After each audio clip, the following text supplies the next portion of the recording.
Vamos fazer um carrinho Bluetooth? Fala galera, beleza? Bom, para montar esse carrinho, a gente vai precisar de 5 componentes principais. Um Arduino, uma ponte H, um módulo Bluetooth, uma bateria de 9 volts e tô sem pilha aqui.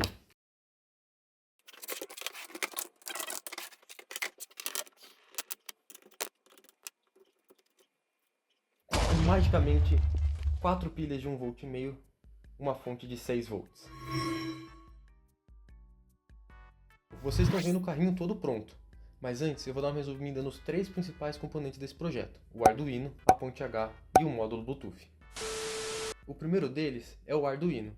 Eu vou falar um pouco sobre o funcionamento dele e mais tarde nesse vídeo eu vou explicar um pouco melhor sobre a programação.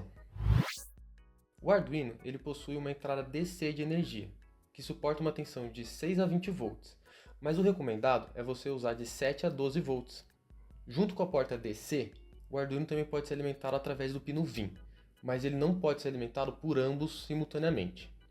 Além dessas duas entradas, o Arduino também possui uma porta USB, que serve principalmente para carregar os códigos desenvolvidos no Arduino IDE. Os pinos ou portas digitais do Arduino funcionam com dois estados, o High ou o Low. O que isso significa? Os pinos ou portas do Arduino fornecem 5 volts de tensão, ou seja, os pinos digitais, quando são definidos como High, fornecem 5 volts, e quando são definidos como Low, fornecem 0 volts. Os pinos digitais podem ser definidos como entrada ou saída. Quando configuradas como entrada, as portas digitais podem ler o estado de um sensor ou um botão, verificando se ele é alto ou baixo. Você pode fazer isso através do comando digitalRead e o número da porta que você quer ler. Quando configuradas como saída, as portas digitais podem enviar um sinal alto de 5 volts ou um sinal baixo de 0 volts.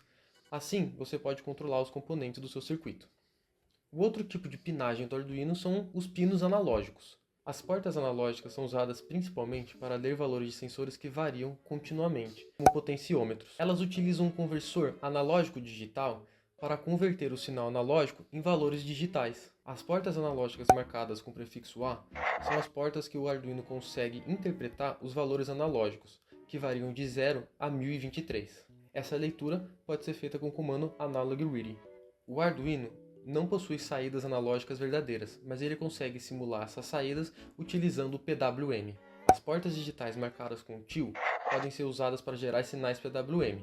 O sinal PWM funciona como um potenciômetro, então você pode substituir o valor de High ou Low por um valor entre 0 a 255, sendo 0 os 0 volts e 255 os 5 volts. Depois do Arduino, a gente tem a ponte H, que serve para a gente controlar o sentido e a potência dos motores. Os motores são ligados nos bornes Out 1, 2, 3 e 4, onde o Out 1 e 2 controlam o motor A e o Out 3 e 4 controlam o motor B. A posição dos fios do motor no borne altera o sentido de rotação do motor. Então, caso o seu motor esteja girando no sentido indesejado, você pode apenas trocar a posição dos fios no borne. Mas para os motores funcionarem, a ponte H precisa ser alimentada. A entrada de alimentação da ponte H está indicada com um sinal de 12 volts. Apesar desse sinal, você pode usar uma fonte que trabalha entre 6 a 35 volts. Essa entrada também é chamada de VCC. E tome cuidado, porque se o seu motor trabalhar com apenas 12 volts, não forneça mais de 12 volts à entrada VCC da ponte H. Ao lado da entrada de alimentação, a ponte H possui o borne GND, que será ligado ao GND do Arduino. A ponte H também possui uma saída 5 volts, que é ativada quando o jumper do regulador 5 volts está conectado. É muito importante você saber quando se deve manter o jumper ativo ou não. Quando o VCC da ponte H receber uma tensão menor do que 7 volts, você deve remover o jumper e alimentar o borne de 5 volts com uma fonte de 5 volts alternativa. O jumper deve ser mantido quando a tensão que chega no VCC está entre 7 e 20 volts. Quando a tensão está entre 7 e 12 volts, você pode usar a saída 5 volts para alimentar outros circuitos. Mas quando estiver acima de 12 volts, não é recomendado que você use essa saída para alimentar outros circuitos. Quando for usar uma tensão acima de 20 volts, é necessário remover o jumper para evitar sobreaquecimento. E você deve alimentar o borne de 5 volts com uma tensão de 5 volts alternativa. Para fechar a ponte H, ela possui 6 pinos de controle do Arduino, sendo eles os pinos EN, A e B, que controlam a potência do motor, e os pinos IN 1, 2, 3 e 4, que controlam o sentido dos motores.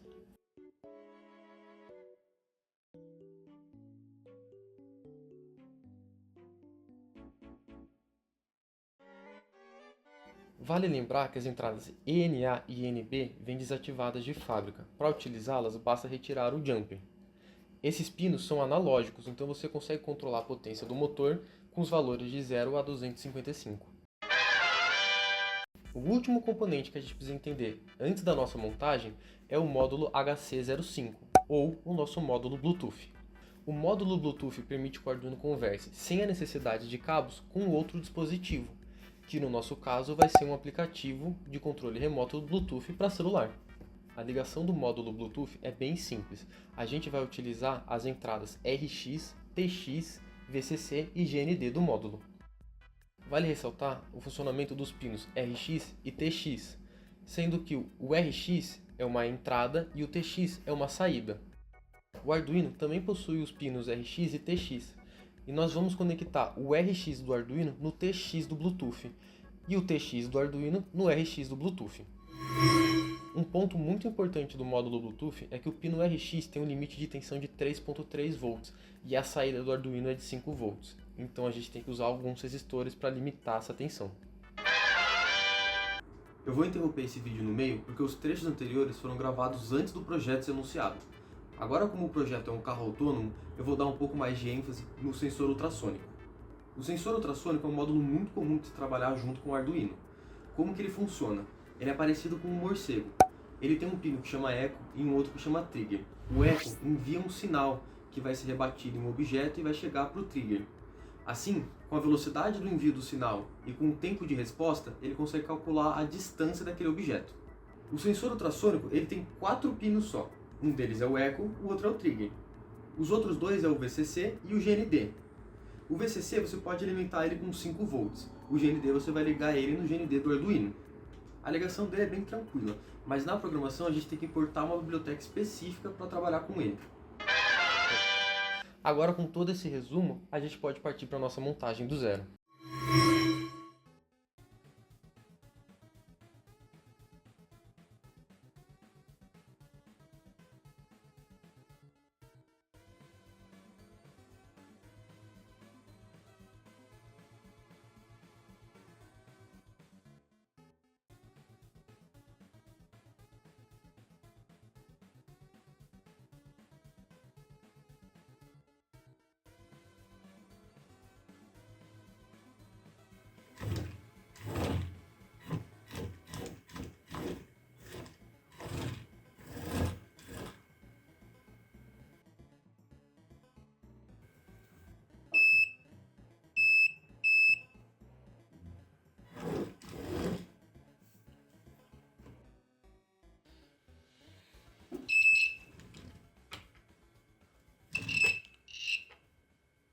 Dentro do Arduino IDE, a gente vai configurar todo o nosso carrinho, controlando os motores através da ponte H, os faróis, a lanterna, a buzina e o sensor ultrassônico.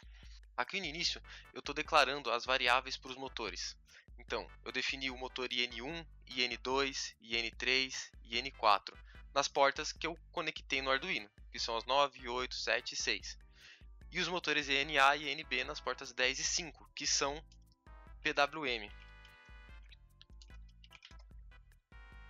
Aqui embaixo eu declarei os acessórios, que é o farol, a lanterna e a buzina, nas portas 11, 12 e 13. Ainda antes do Void Setup, eu importei a biblioteca do sensor ultrassônico. Eu estou usando a biblioteca específica do sensor ultrassônico. Existem várias outras bibliotecas para esse sensor, e elas funcionam de maneiras diferentes, então é sempre bom ver a documentação para saber como você tem que definir os pinos, a distância e o tempo de envio de sinal. Na biblioteca que eu importei, é dessa maneira que eu defino os pinos do trigger e do eco. E aqui embaixo eu declarei algumas variáveis que eu vou usar para umas conversões futuramente. Eu também declarei algumas outras variáveis para velocidade de motor e para recebimento de caracteres do controle remoto. No meu Void Setup, eu vou definir o estado de cada pino, se é saída ou entrada. Então todos os meus motores, o farol, a lanterna e a buzina, são saídas. então está tudo declarado como output. Dentro do Void Setup, eu também crio uma bateria de testes, que começa com uma buzina e depois ela faz o teste de todos os sentidos dos motores. Então ela liga o motor 1 para frente e o motor 1 para trás, o motor 2 para frente e o motor 2 para trás. E depois eu faço o teste dos acessórios, ligando farol e lanterna. Assim que acaba o teste, o carro dá 2 buzinadas e ele está pronto para uso. Antes de sair do Void Setup, eu inicio minha comunicação serial em 9600 bits, tanto para o módulo Bluetooth quanto para o sensor ultrassônico. Chegando no Void Loop, é onde eu vou coletar os dados recebidos do controle remoto e fazer o tratamento desse dado, definindo se o motor vai para frente ou para trás, para a esquerda ou para a direita, se liga o farol, se buzina. A primeira coisa do nosso Void Loop é a leitura dos dados enviados pelo controle. Então, se a nossa comunicação serial estiver ativa, ele vai ler a comunicação serial e salvar numa variável que eu defini como SHA, e vai fazer essa leitura a cada 2 milissegundos. Após a parte da leitura dos dados, eu configuro meu sensor ultrassônico. A primeira coisa que eu faço é definir o tempo de envio dos dados do meu sensor. Depois disso, eu preciso fazer a conversão da distância para centímetros, porque a biblioteca que eu estou usando trabalha com polegadas, mas existe uma função preparada dentro dela para converter a polegadas em centímetros. Com a conversão de polegadas para centímetros, eu vou definir o que o meu sensor de ré vai fazer quando a distância for menor que x ou quando a distância for maior que x. No meu caso, se a distância for menor que 10 centímetros, a buzina dispara e a lanterna acende. E se a distância for maior que 10 centímetros, nada acontece. A ideia aqui é criar um sensor de ré. Então toda vez que essa distância for menor que 10 centímetros, a buzina vai apitar, gerando um aviso que o objeto está se aproximando. Em outros casos, eu posso definir outros controles para esse sensor de ré. Por exemplo, eu posso pedir para o carro parar, desligando todos os motores. Eu posso pedir para o carro virar para a direita, eu posso pedir para o carro virar para a esquerda, ou eu posso pedir para o carro ir na direção oposta daquele objeto. É só eu colocar dentro do meu if menor que 10 centímetros o controle dos motores que eu quero. Com o sensor de ré pronto, eu vou trabalhar agora no controle remoto. Então eu vou fazer o tratamento dos dados enviados pelo controle no Arduino. Então, toda vez que o meu Arduino lê a variável SHA e ela for igual a F, ela vai ligar os motores para frente. Então eu defino a potência dos meus motores e ligo o motor 1, o IN1 High e o IN2 Low, para ele girar para frente. E o motor 2, o IN3 High e o IN4 Low, para ele também girar para frente. E assim vai funcionar para todos. Então, quando ele receber a variável B, o carrinho vai para trás. Então ele vai estar com o IN1 desligado, IN2 ligado, IN3 desligado e IN4 ligado. Aqui eu coloquei que quando o carrinho está dando ré, a lanterna também fica ligada. Agora, caso o meu Arduino receba o valor R, ele vai virar para a direita. Então eu vou desligar todos os motores da esquerda e deixar o da direita ligado para frente. Eu também poderia deixar o motor da esquerda ligado para trás e o da direita ligado para frente. Ele ia girar perto do próprio eixo, mas a gente está usando 2 motores. Caso a gente estivesse usando 4 motores, a gente conseguiria fazer o carrinho girar dentro do próprio eixo. A mesma coisa acontece caso ele leia a variável L. Em vez de eu desligar o motor esquerdo, eu deixo ele ligado e desligo o motor direito. No final, eu coloco o estado 0. Quando ele lê o valor 0, quando eu parar de apertar o botão, o carrinho vai parar, então vai ficar tudo desligado. Além dos motores, o meu controle remoto também vai controlar o farol. Então, quando ele recebe a variável X, ele vai verificar se o farol está desligado e, caso ele esteja desligado, ele vai ligar o farol. Se ele lê que o farol esteja ligado, ele vai desligar o farol.